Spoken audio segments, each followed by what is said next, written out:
Hey guys, so in this video what I want to go ahead and address is essentially relationships, whether that be boyfriend, girlfriend, fiancés, husband and wife. Ultimately, I want to go ahead and address this from a Christian's perspective that I think is largely lost upon in today's society, especially in the American church. So let's go ahead and shrink this down a little bit and get started. So first off, I just want to say I'm only learning.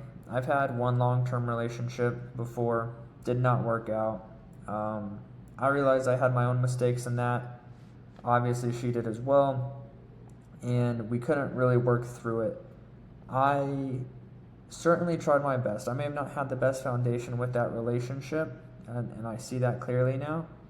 But I at least tried to reestablish things in a biblical manner, and when I tried to, essentially it was resisted, and I had to, move on. And I'm still dealing with that.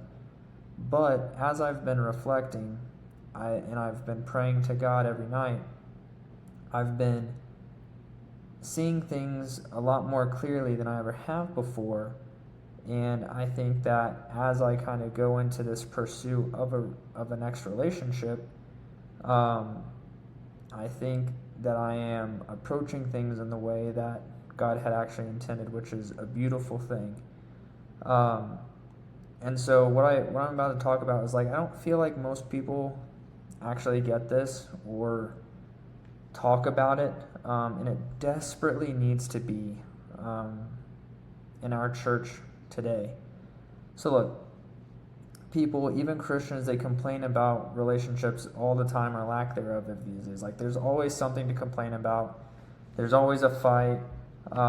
This just constant struggle between men and women for power, power and control in the relationship, which ultimately I believe to be demonic, and I'll get into that later. But who does this ultimately come down to? Guys, it comes down to us, okay? We are made in the image of God.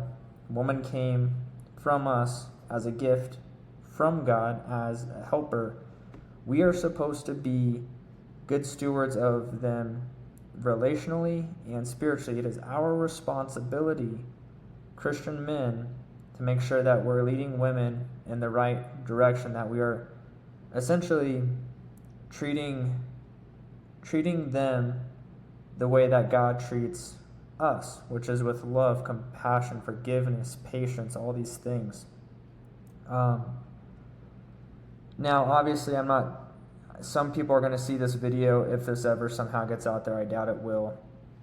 But some people are going to see this video and be like, oh, well, that just sounds like a weak man, like you're letting a woman stomp all over you. No, that is simply not true. The simple fact of the matter is that if you lead right in the first place, then everything is going to fall in line the way that it's supposed to.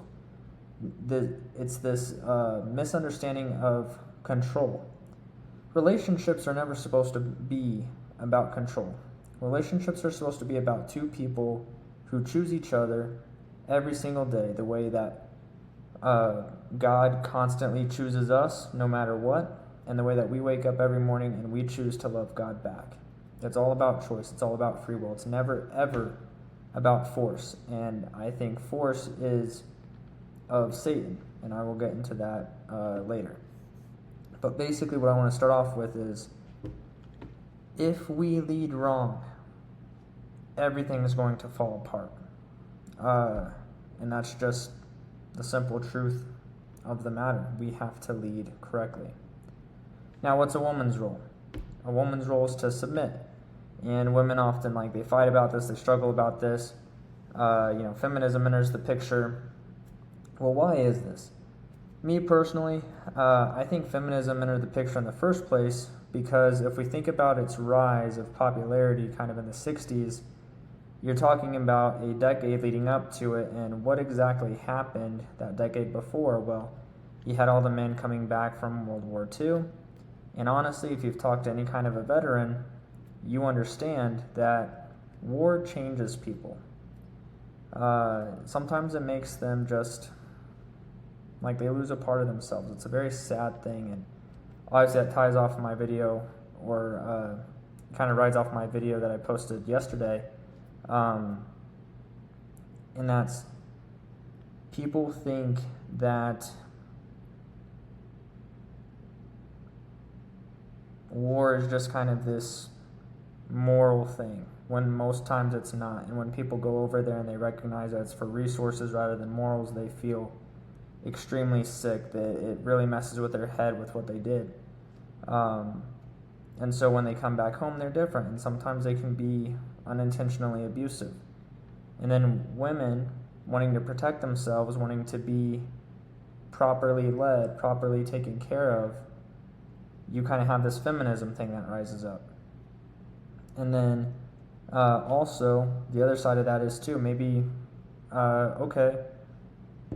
Victor, how come people, or how about the men that weren't at war, that were just at home? Well, you had these booming economic times.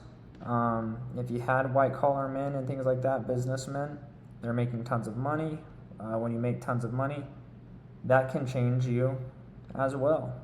Shoot, I mean, it changed me personally. I'm not proud of it. I had to work like hell to get out of it. But I've trusted God's step each step of the way, or I've trusted God's plan each step of the way. And so I know that now when I'm with a woman in the future, I know exactly the way that I'm supposed to lead in a Christ-focused manner, which I'll get into here soon too. But basically, men and women today, they spend way too much time pointing fingers at each other until one of them gives in. When this happens, resentment essentially will enter the picture, because you're trying to make someone bend to your will. You're trying to control someone. You're trying to manipulate someone. And that never works. People wonder, or people will say, oh, well, if you're a Christian and you get married, well, you guys are going to be all set. On surface level, yes, but most people don't treat relationships properly the way that Christians should. There's actually like this just bad lesson of marriage in the church, I think, today, where it convinces most Christian men that these wives are just going to do everything that they ever thought that they would, and that they ever dreamed of. Christian women think, a Prince Charming is essentially going to come out after them. They feel like they're going to be like, Boaz and Esther sort of thing. It's just not the proper stories to kind of go off of. It couldn't be more wrong, quite frankly. It's not an automatic happily ever after. Marriage is supposed to work to be a reflection of God's relationship with the church, with his people.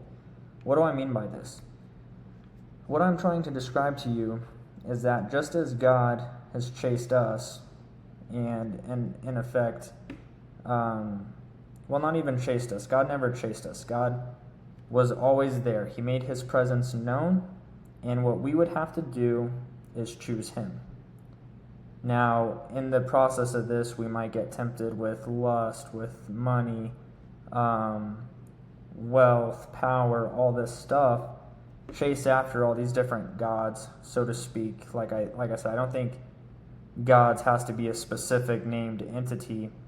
It can be different types of spirits of wealth and lust and everything like that we inadvertently worship, that people just, they don't understand, and it's the saddest thing. But getting back on topic, just as we choose God because we have faith in him, we see him over time, we equally pursue him, just as he makes himself readily available to us. We try to pursue him, we try to have a relationship with him. In the same way, women are supposed to do that with the man. But for that to work, the man has to be the right person first. Why do we choose God? We choose God because he has proven to us time and time again, with his steadiness and his availability, that he does truly care for us. In the same way, we as men have to be like that to women. But this isn't a control thing. This is about providing. This is about showing love, showing patience, showing compassion, showing warmth, showing emotional intelligence, showing wisdom. When we can do that, because we're focusing on God, right? Then of course they're going to be naturally drawn to us because they are like biologically programmed almost and spiritually programmed to chase that kind of guy. Because, yeah, like I said here, God is present. He leads. He provides. Most men today don't do this. They look at what they can kind of get out of a relationship because men chase. Men will sit back, like once they're kind of in a committed relationship. Men will provide, but they'll provide with expectation of something in return, which leads to objectification and entitlement.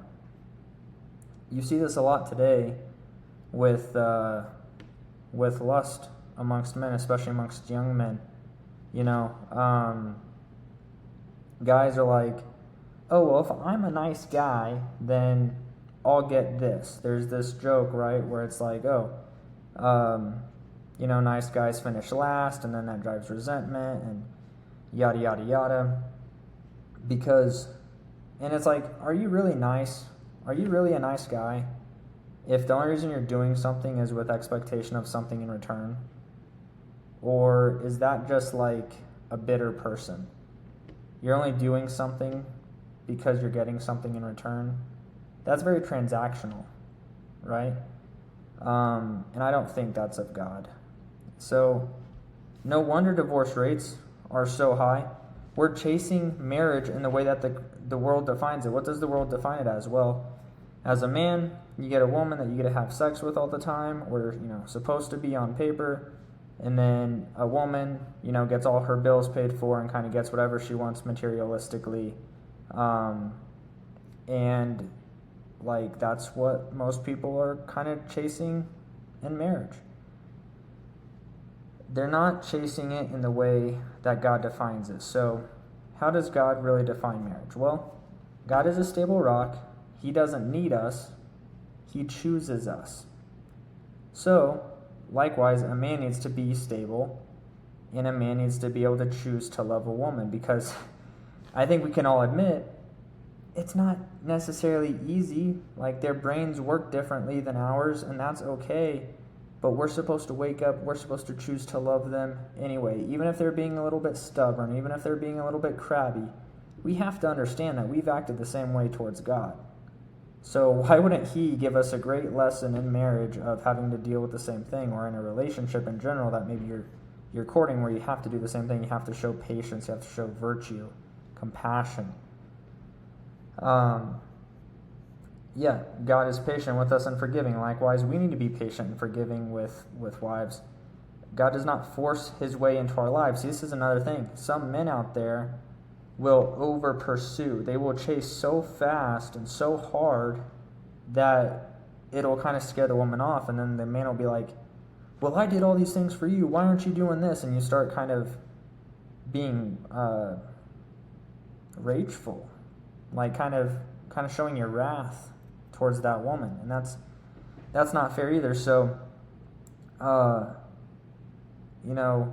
we need to allow them to choose. We need to give them freedom. We need to give them space. If not, we're essentially like other little gods. Because, make no mistake, we live in a very spiritual world, right? All these different world religions, they weren't just made up. Okay, if you understand Genesis 6 with the Nephilim, or you read books like the Epic of Gilgamesh, or you read books like Homer's the Iliad, right?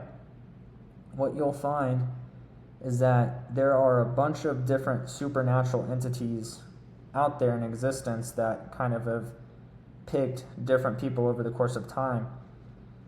And honestly, I'm sure that we could find a way someday to track it back to where it's the fallen angels talked about in the Bible. These angels that came down to earth and essentially wanted to be worshipped as gods themselves, and you wonder why we have so many different religions.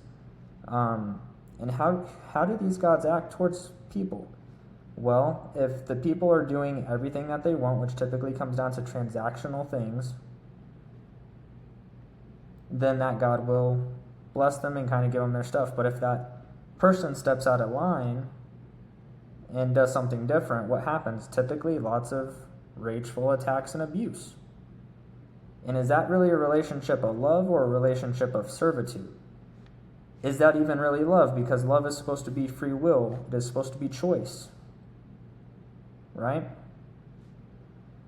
So, I think that if a man is after a relationship because he essentially wants to have a woman, and notice I say have, I could say possess, because the man objectifies the woman as something that he's almost entitled to, that he's supposed to have a servant of sorts. We're not supposed to be like that. In fact, in the Bible and everything like that, Jesus encourages us to be sons and daughters of God. A son or a daughter of God is someone that is like royalty, kind of has power, so to speak, right? But the sons of God and the daughters of God understand that they're essentially servants, right? Because they are that humble. They don't want to control. In fact, men of God have often throughout the time of the Bible have been like, no, like I don't want that responsibility. I just don't. And that's how God knows He's chosen the right person to carry out whatever His will is here on earth, because they know how serious of a thing that it is to be considered somewhat, powerful, and with God they understand the responsibility that comes with it, and it scares them. So look, I say all these things to where if we don't necessarily chase a woman, like we can pursue, we can knock on the door, so to speak, and they have the choice to open it and walk through it or whatever. If we pursue women the way that God pursues us, and then once we even get married, think of it as like when you get saved, right? Think of getting saved as getting married to God. When we do, if we just kind of let everything go, it's like, well, could you really, besides like the paper, could you really say that you're married? Could you really say that you have a soul connection with that person? Probably not, right? So it's like, if you're going through life and, you say that you're saved, but all your actions show otherwise, it'd be like a woman who's married on paper, but goes around and sleeps with a bunch of other guys, right? So what I'm saying is that men, for us to have successful relationships and successful marriages, we need to give them enough freedom and space to where they feel autonomous, to where they feel like that they're choosing to come back to us. They're choosing us as their stable rock. And when they do, they're extremely nurturing for us. They love us. They give us praise and admiration and nurturing and all that stuff. The same way that when we humble ourselves before God, we say, thank you, God. You've blessed us for this. I love you. Thank you so much. It can reflect that. We just have to be careful in our own minds to not just treat this as some kind of an entitlement, because it's not. It's a blessing. He who finds a wife finds a good thing, right? Now that's the thing. A wife has characteristics. So how are women supposed to be? Well, they are supposed to kind of be like us men, which can be frustrating, right? But here's the thing. They need to be guarded. It's okay if whatever girl you're talking to, and women, hear me when I say this, because I think you'll agree. It is okay for you to kind of be toeing the line, so to speak, at first, or dipping your toe in the water, because there are, just as there's lots of gods and stuff out that men fall into today that are fake and false but look good. Looks good in the process, right? But in reality, ultimately you fall into like a pit of despair, basically. In the same way, if a woman is too easily swayed, she'll go do this thing with that guy or this thing or that thing, do all these things, not exactly guarded. They need to be of pure heart and intention, just as we as men need to be with God, right? And they need to not chase after men, just as we don't need to chase after other gods. It's got to be like the spiritual loyalty. And spiritual loyalty translates into physical loyalty. Instead, most people have chosen relationships because they want their needs met first and the needs of their partners, but only if it's convenient. So check out other religions, right? If you serve a God properly, he might serve you right back, or he may not, or she may not, you know? Instead, well, I guess I'll keep going. So most are in relationships selfishly.